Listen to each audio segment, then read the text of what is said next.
গল্প বলার ছলে এসো আলাপ করে যাই, দুঃখ হোক বা হাসি কান্না এসো না সবাই। ভূত প্রেত তন্ত্র মন্ত্রের গল্পে ঝুরি ভাই, ভালোবাসা নতুন প্রেমের ঠিকানা এটাই। গল্প শুনবো হাসবো খেলবো শুনছি না বারণ। নিশিকা হুম নিশিকা হুম নিশিকা হুম নিশিকা হুম নিশিকা হুম।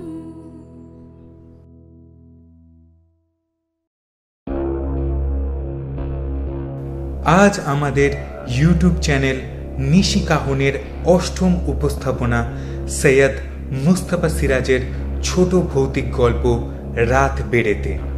সৈয়দ মুস্তাফা সিরাজ জন্ম 14 অক্টোবর 1930 সালে এবং তার প্রয়াণ হয় 4 সেপ্টেম্বর 2012 সালে। তিনি রচনা করেছেন প্রায় 150টার উপর উপন্যাস এবং 300টার বেশি ছোট গল্প এবং তিনি গোয়েন্দা চরিত্র কর্নেল নীলাদ্রি সরকারের স্রষ্টা। বহু ছোট গল্প ও বহু ভৌতিক গল্পের লেখার পাশাপাশি তিনি একাধারে লিখেছেন বিভিন্ন পত্রপত্রিকায় এবং একটি সময় তিনি আনন্দবাজার পত্রিকার সাথে যুক্ত ছিলেন। 1998 সালে তিনি তার অলিখ মানুষ উপন্যাসের জন্য সাহিত্য একাডেমি পুরস্কার পান। 2005 সালে পরিচালক অঞ্জন দাস তার রানাঘাটের বৃত্তান্ত ছোট গল্প অবলম্বনে ফালতু ছবিটি নির্মাণ করেছিলেন। শুরু হচ্ছে আজকের গল্প রাত বেড়েতে।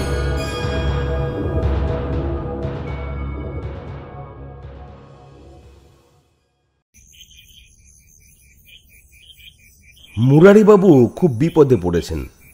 রাত দুপুরে বাড়ির উঠানে টুপটুপ করে ঢিল পড়ে, কাঁড়া ছাদে হেঁটে বেড়ায় ধূপধূপ ধূপধূপ।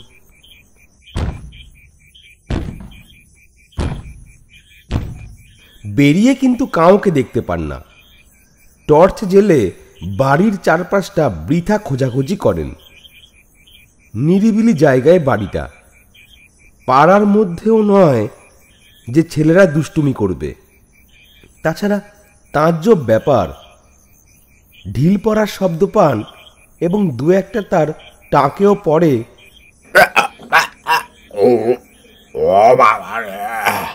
অথচ ঢিল দেখতে পান না। তাহলে এ নিশ্চয়ই অশরীরীদের কাজ। মুরারিবাবুর বন্ধু ফৈজুদ্দিন এ শহরের নামকরা উকিল। তিনি এসে সব শুনে বললেন, দেখো মুরারি, আমার মনে হচ্ছে তুমি জিনের পাল্লায় পড়েছো, বুঝলে? মুরারিবাবু বললেন, জিন? সে আবার কি? হ্যাঁ, সবাই তো বলছে ভূতেরই কাণ্ড। এই ভূতটাকে বনে বাঁধারে, জলের ধারে নিরিবিলি জায়গায়।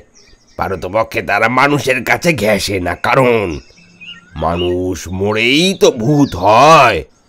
বেঁচে থাকার ঝক্কি কতটা মানুষ মরার আগে হাড়ে হাড়ে জানে। ঘৃণা ধরে যায় এই মনুষ্য জীবনে। কাজেই মরে ভূত হওয়ার পর কোন পাগল আর মনুষ্য জীবনের আনাচে কানাচে আসতে চাইবে বলো? মুরারিবাবুর মনে ধরল কথাটা। ফৈজুদ্দিন উকিলের যুক্তির প্যাচে কত বাঘা বাঘা হাকিম হার মানে। মুরারিবাবু বললেন,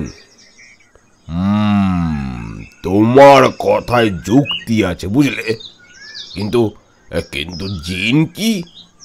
ফৈজুদ্দিন খুশি হয়ে বললেন, এই জিনদের ব্যাপার সেপার অবিকল ভূতেদেরই মতো, বুঝলে। তবে তারা একরকম প্রাণী বলতে পারো। তারা মানুষের আনাচে কানাচে ঘুরে বেড়ায়। এটো কাটা, আবর্জনা, গোবর, হাড়, এইসব নোংরা জিনিস তাদের খাদ্য। ইচ্ছে করলেই তারা অদৃশ্য হতে পারে, আবার ইচ্ছে করলেই নানা রকম রূপ তারা ধরতে পারে। তবে তারা কোথায় থাকে? এই ধরো, এই পোড়ো বাড়িতে, চিলেকোঠায়, ছাদে, কখনো বাথরুমের ঘুলগুলিতে। ফরিদউদ্দিন চাপা গলায় আবার বললেন, এই আমার বাথরুমের ঘুলগুলিতে একটা জিন ছিল, বুঝলে? রোজ চান করতে ঢুকতুম, আর ব্যাটা মুখ বাড়িয়ে আমায় ভেঙচি কাটতো। দুটো জুলজুলে নীল চোখ, রে বাপ রে, এখনো গায়ে কাটা দিচ্ছে, বুঝলে? মুরারি আঁতকে উঠলেন। দেখতে দেখতে কেমন জিনটা? ও ভয়ঙ্কর চেহারা নিশ্চয়ই। তত কিছু না। ফরিদউদ্দিন কোড়ে আঙ্গুলে দেখালেন, এই ধরো, এইটুকুন একটা টিকটিকির মতো বিদ ঘুটে। তারপর কিভাবে সেটা তাড়ালে? কালা ফকিরকে ডেকে আনলুম, বুঝলে? সে বেটাকে আতরের শিশিতে পুড়ে পুকুরে ফেলে দিল। তুমি কালা ফকিরের কেরামতি তো জানো না। তাকে দেখলে জিনরা লেজ ফেলে রেখে পালায়। মুরারির একটু খটকা লাগলো। বললেন, পালায় যদি, তবে শিশিতে পড়ে কি করে? ফরিদউদ্দিন ফ্যাচ করে হাসলেন। সেটাই তো কালা ফকিরের কেরামতি কিনা। তুমি এক্ষুনি ওর কাছে যাও, দেখবে ফকির সাহেব এসে তোমার বাড়ির জিনগুলোকে বস্তায় পুড়ে সমুদ্রে ফেলে দিয়ে আসবে। মুরারি লাফিয়ে উঠলেন, কিন্তু ফের খটকা লাগলো। বললেন, বস্তা কেন? ওই যে বললে আতরের শিশিরের কথা। আহা, বুঝলে না? তোমার বাড়ির জিন তো আর ঘুলঘুলির খুঁদে জিন নয়, আর একটা দুটো নয়, একেবারে এক গাদা। তাছাড়া তারা ভেঙচি কাটে না, ঢিল ঝোড়ে, ছাদ কাঁপিয়ে হেঁটে বেড়ায়। কাজেই বোঝা যাচ্ছে তাদের সাইজ বড়। জেগে, এই আদালতে যাওয়ার সময় হয়ে গেল, বুঝলে? তুমি এখনই ওই কালা ফকিরের কাছে যাও। ফরিদউদ্দিন ব্যস্তভাবে চলে গেলেন। একটু পরে মুরারি বাবুও বেরিয়ে পড়লেন। কালা ফকির থাকে শহরের বাইরে এক নির্জন দরগায়, নিঝুম জায়গা। কোনো পীর সাহেবের কবর আছে। ফকির সেই কবরে আগরবাতি আর সাজবাতি জ্বালে। কদাচিৎ ভক্তরা এসে সিন্নি আর 10-20 পয়সা মানত দিয়ে যায়। মুরারি বাবুকে দেখে কালা ফকির চোখ পাকিয়ে বলল, কে জিনের পাল্লায় পড়েছে বুঝি? বাবা, এখন আমার যাওয়ার সময় নেই। কালো আলখাল্লা পরা পাগলাটে চেহারার ফকিরকে দেখে মুরারি বাবু ঘাবড়ে গিয়েছিলেন। তার ওপর এই কড়া ধমক। কিন্তু উপায় নেই। খুব ভক্তি দেখিয়ে একটা টাকা ফকিরের পায়ের কাছে রেখে বিনীতভাবে বললেন, দয়া করে একবার যেতে হবে বাবা। রাতে ওদের অত্যাচারে ঘুম হয় না। বড্ড বিপদে পড়ে এসেছি আপনার কাছে। ফকির টাকাটা ভালো করে দেখে নিয়ে আলখাল্লার ভেতরে চালান করে দিল। তারপর বলল, ঠিক আছে, বাড়ি গিয়ে একটা বস্তা জোগাড় করে রাখো। সব নিশতি হলে রাতের বেলা যাবো ক্ষণ। কালা ফকির সন্ধে গড়িয়ে রাতে এলো। বস্তাটা ভালো করে দেখে নিল ফুটো আছে কিনা। তারপর সেটা নিয়ে একটা অষ্টাবক্র লাঠি নাচাতে নাচাতে সে অন্ধকার বাড়ির চারিদিকে চক্কর দিতে লাগলো। বিড়বিড় করে কিসব আওড়াচ্ছিল।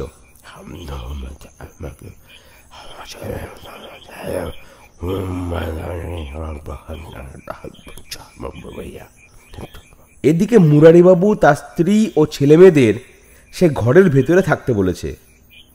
খবরদার, কেউ যেন না বেরোয়, বেরোলেই বিপদ। কতক্ষণ পরে ফকির চেঁচিয়ে বলল, বেরিয়ে এসো সব, খেল্লা ফতেরে সবকো পাকড় লিয়া। সবাই বেরিয়ে গিয়ে দেখল কালা ফকির বস্তার মুখটা দড়ি দিয়ে বেঁধে তার ওপর সেই বাঘছোড়া লাঠিটা দমাদম চালাচ্ছে। এই বল, আর জ্বালাবি? আর জ্বালাবি বল? কখনো ঢিল ছুঁড়ে মারবি? আর জ্বালাবি বল বল? মুরারি বাবুর স্ত্রী নরম মনের মানুষ, কাঁদো কাঁদো মুখে বললেন, ওগো ফকির সাহেবকে বারণ করো। আহা, অত করে বেচারাদের মারে না, মরে যাবে যে। ফকির একগাল হেসে বলল, ঠিক আছে, মা ঠাকুরন যখন বলছে তো কই রাহা খরচ দাও, সমুদ্রে ফেলতে যাব। সমুদ্র কি এখানে? 13 নদীর পারে, ট্রেনে বাসে জাহাজে কতবার চাপতে হবে তবে না। রাহা খরচ নিয়ে ফকির চলে গেল, বস্তা কাঁধে নিয়েই গেল। মুরারিবাবুর বড় মেয়ে বিলু চোখ বড় করে বলল, বাবা বাবা, বস্তার ভেতর কেমন একটা শব্দ হচ্ছিল, শুনেছো? ওর মা বলল, চুপ চুপ চুপ, বলতে নেই। আজ সবাই নিশ্চিন্ত হতে পেরেছে। খাওয়া দাওয়া সেরে নিতে আরও রাত হলো, বাড়ি নিরাপদ। তাই উঠোনে মুরারিবাবু মহা আনন্দে পায়চারি করতে থাকলেন, গল্প গুজবও করলেন নানা রকম। সব নিশুতি নিঝুম হয়ে গেছে, ঝিঁঝি ডাকছে, জোনাকি জ্বলছে গাছপালায়।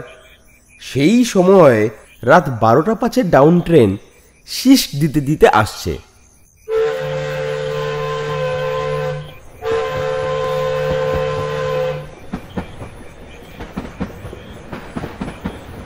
রেল লাইন বাড়ির ওপাশ দিয়ে গেছে, বাড়ি থেকে উঁচুতে রেল লাইন। ট্রেন গেলে উঠান থেকেও দেখা যায়, ট্রেনের আলো ঝলসে দিয়ে যায় বাড়িটাকে। বিলুর ভাই অমু বলল, বাবা ফকির এই ট্রেনেই যাচ্ছে। মুরারিবাবু বললেন, বে অফ বেঙ্গলে যেতে হলে। হঠাৎ তার কথা থেমে গেল, লাফিয়ে উঠলেন। হে কি, ফের তার মাথা ঢিল পড়ল যে! শুধু তাই নয়, কালো কালো আরো ঢিল উঠোনে তার আশেপাশে টুপ টুপ করে পড়ছে।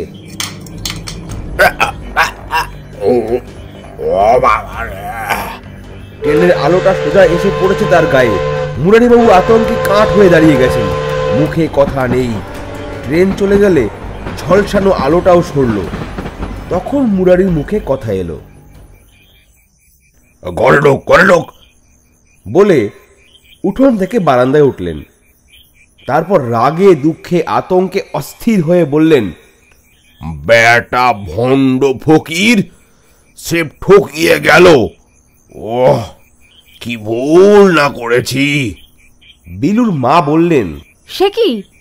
কেন কেন ও কথা বলছো? এই মাত্র ঢিল পড়লো, দেখলে না? আমার মাথার ওপরেই পড়লো। মুরারি টাকে হাত বুলাতে বুলাতে গিয়ে ফের লাফিয়ে উঠলেন। ওরে বাবা, আমার কানের পাশে কি যেন রয়েছে, ঢিল, ভুতুরে ঢিল আটকে রয়েছে।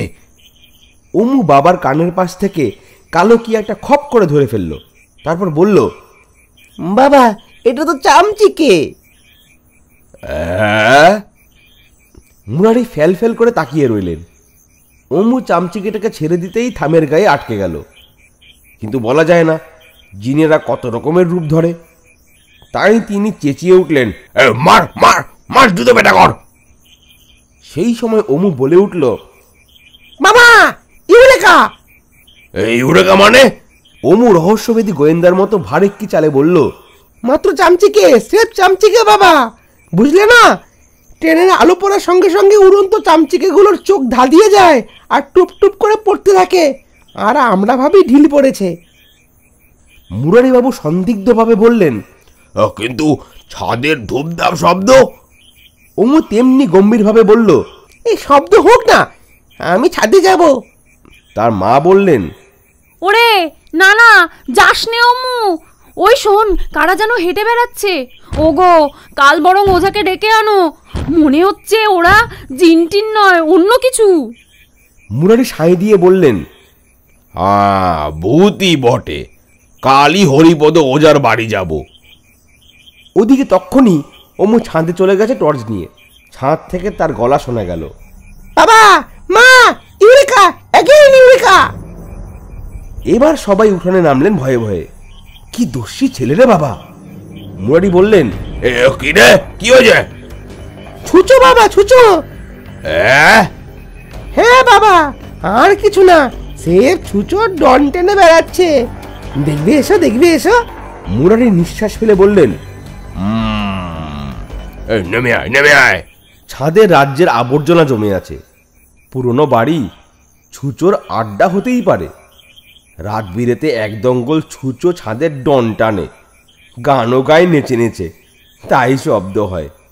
বাড়িটা এবার মেরামত করে কলি ফেরানো দরকার। চামচিকে, ছুচু, ইঁদুর, আরশোলা, টিকটিকির আড্ডা হয়ে গেছে।